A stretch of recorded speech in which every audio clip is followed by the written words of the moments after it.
Pero en Atlanta, en el estado norteamericano de Georgia, se registró un caso que iba a sorprender a expertos y a médicos.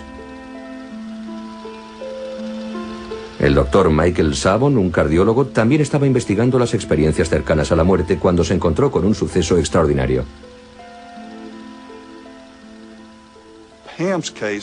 El caso de Pam es único en el sentido de que ella pasó por una experiencia cercana a la muerte mientras estaba totalmente controlada por máquinas y vigilada por los médicos.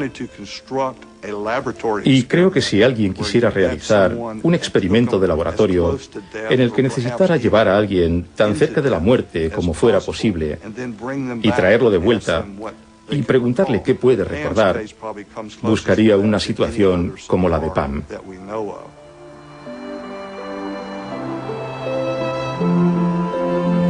Pam Reynolds era una compositora y cantante prestigiosa, además de ocupada madre trabajadora. En el año 1991 se puso muy enferma. Empecé a sufrir fuertes mareos y a perder el habla. Me costaba mover el cuerpo. Y fue entonces cuando mi médico me aconsejó que me hiciera un TAC. Y el TAC mostró que tenía un aneurisma cerebral. Y era grande. Era un aneurisma gigante. Me enviaron a un neurólogo que me dio pocas o ninguna esperanza de vida. Pero a Pam le quedaba una última esperanza. Hizo el que ella pensaba que era su último viaje, más de 3.000 kilómetros hasta el Instituto Neurológico Barrow en Phoenix, Arizona. Recuerdo que había un sol brillante. La luz en Phoenix, Arizona, es penetrante desde el amanecer. Recuerdo que tomé una ducha.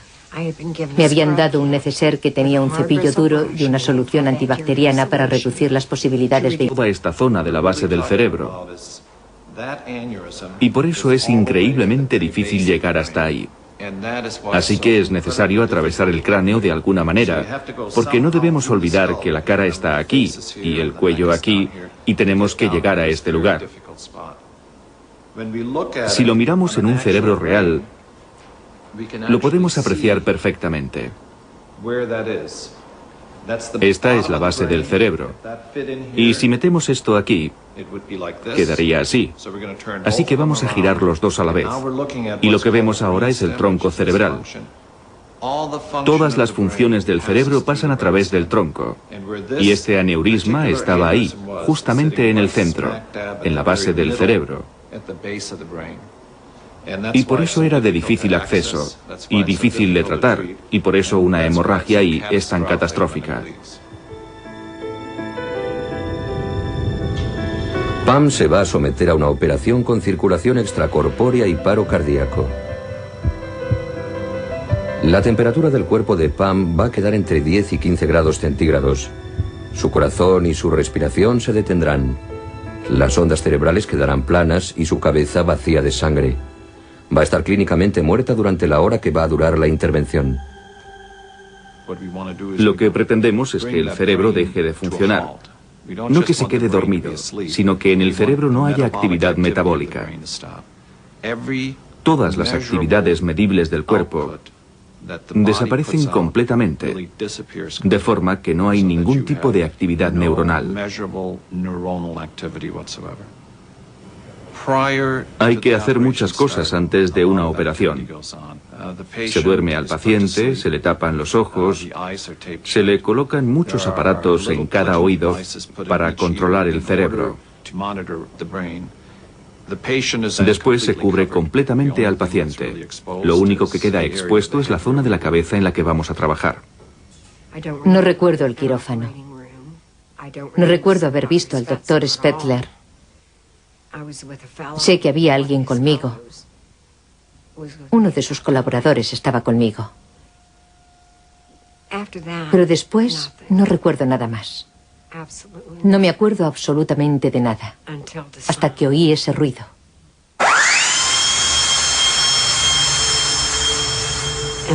Era un sonido desagradable. Dios, era horrible. Era como el sonido que se oye cuando vas al dentista. Recuerdo que oía ruidos en la parte superior de mi cabeza. Y de repente salí de mi cuerpo por el lugar de donde venían los ruidos. Me quedé observando mi propio cuerpo. Supe que era mi cuerpo, pero no me importaba. Observaba todo como si estuviera sentada en los hombros del médico. Recuerdo que él llevaba un instrumento en la mano, algo parecido al mango de un cepillo de dientes eléctrico. Suponía que iban a abrir el cráneo con una sierra. Oí usar el término sierra, pero lo que vi parecía más una taladradora que una sierra. Incluso había unas pequeñas brocas que se guardaban en un estuche, como el que usaba mi padre para guardar sus herramientas cuando era niña. Había varias brocas en el estuche y recuerdo perfectamente que oí una voz femenina que decía: tenemos un problema. Sus arterias son demasiado pequeñas. Intenta en el otro lado.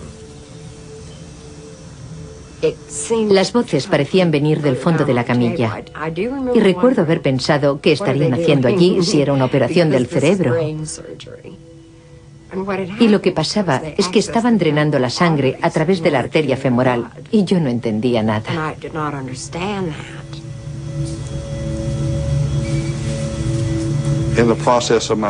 Durante mi investigación entrevisté al Dr. Spetzler. Al estudiar su informe sobre la operación, me di cuenta de que lo que ella había visto en su experiencia fuera del cuerpo correspondía exactamente con lo que había ocurrido. Ella vio la sierra para cortar huesos que estaban utilizando para abrir el cráneo. Yo mismo no tenía la menor idea de cómo era. Y ella lo describió como un cepillo de dientes eléctrico, algo que me pareció ridículo. Tuve que pedir una foto de una de estas sierras a Fort Worth, en Texas, para confirmar si lo que ella había descrito se correspondía o no con la realidad. Me sorprendí cuando vi la foto, porque se parecía bastante a un cepillo eléctrico. No creo que las observaciones que ella hizo pudieran estar basadas en lo que vivió en el quirófano. Era algo a lo que ella no tenía acceso, porque, por ejemplo, la taladradora y los otros instrumentos están cubiertos, no están a la vista, están envueltos en sus fundas. Realmente no se abren hasta que el paciente está completamente dormido para mantener el entorno estéril. Ella también oyó una conversación durante la operación entre el Dr. Spetzler y los cirujanos cardiovasculares que estaban abriendo las venas de sus piernas para conectarla a la máquina de circulación extracorpórea. Cuando la cirujana hizo una incisión en la ingle derecha, encontró que arterias y venas eran demasiado finas y que tenía que intentarlo en la izquierda. Entonces hubo un diálogo entre los médicos. Pam recordaba perfectamente la conversación. En esa fase de la operación, en ese estado, nadie puede ni ver ni oír. Y me parece inconcebible que los sentidos normales, como el oído, aparte de que al tener unos aparatos introducidos en las orejas, no es posible que ella pudiera oír a través de los canales normales de la audición. Así que, nuevamente, esto sugiere que es posible que ocurriese alguna percepción extrasensorial o alguna experiencia fuera del cuerpo o algo así en aquel momento que permitiera que Pam oyera perfectamente y, al parecer, también ver perfectamente lo que estaba sucediendo en el quirófano.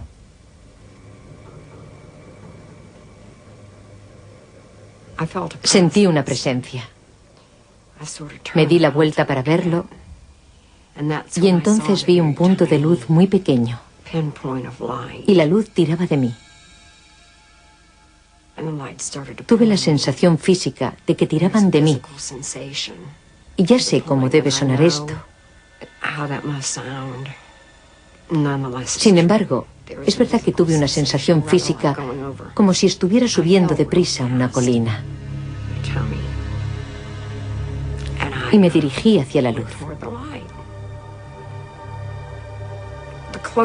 Según me iba acercando a la luz, comencé a distinguir diferentes figuras, personas diferentes, y recuerdo perfectamente que mi abuela me llamó. Ella tenía una voz muy especial, y yo me acerqué a ella y fue estupendo.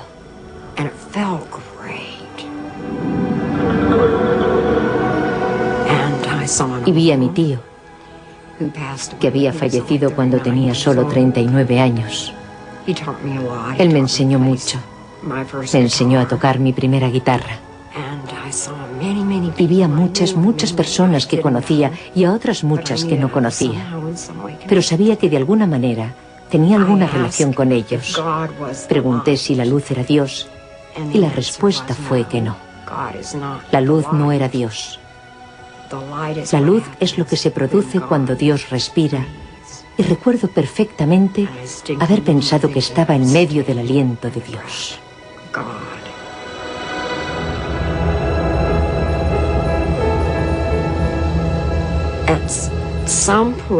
En algún momento, alguien me recordó que era hora de regresar. Por supuesto, yo ya había tomado la decisión de volver antes de tumbarme en la camilla. Pero ya sabe cómo son las cosas. Cuanto más tiempo estaba allí, más me gustaba. Y mi tío fue el que me devolvió a mi cuerpo.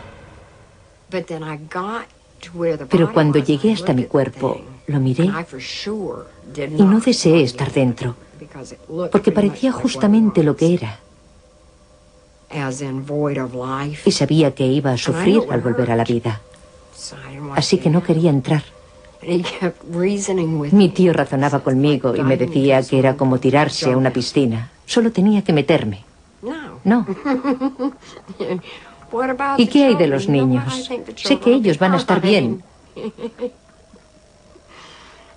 Cariño, tienes que marcharte. No. Y me empujó, me echó una mano.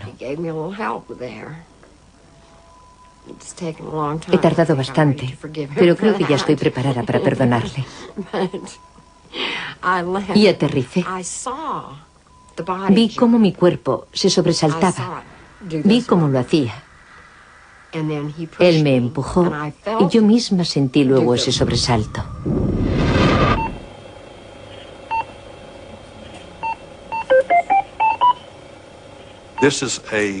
Esta es una experiencia cercana a la muerte clásica, sucedida en condiciones médicas extremadamente controladas, donde cada una de las señales vitales está bajo control. Y eso es lo que hace que este caso sea tan destacable y valioso para nosotros.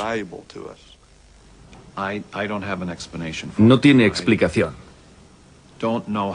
No sé cómo ha sido posible, considerando el estado físico en que estaba. He visto tantas cosas. Realmente no tiene explicación. No soy tan arrogante como para decir que no es posible que algo así ocurra. Parece que de alguna manera Pam ha sido capaz de tener una percepción coherente y conservar el recuerdo estando clínicamente muerta. Esto nos sugiere que existe algún tipo de separación entre la mente y el cerebro. Cuando el corazón se para y el cerebro deja de funcionar, no funciona de verdad. No puede existir memoria alguna. El cerebro no puede recordar lo que ocurre durante ese periodo porque los circuitos de memoria no funcionan. Así que cuando una persona que pasa por una experiencia cercana a la muerte habla de algo así, recuerda que ha salido de su cuerpo y ha visto el proceso de resucitación, es difícil que la neurociencia de hoy explique lo que pudo ocurrir. ¿Cómo puede suceder eso?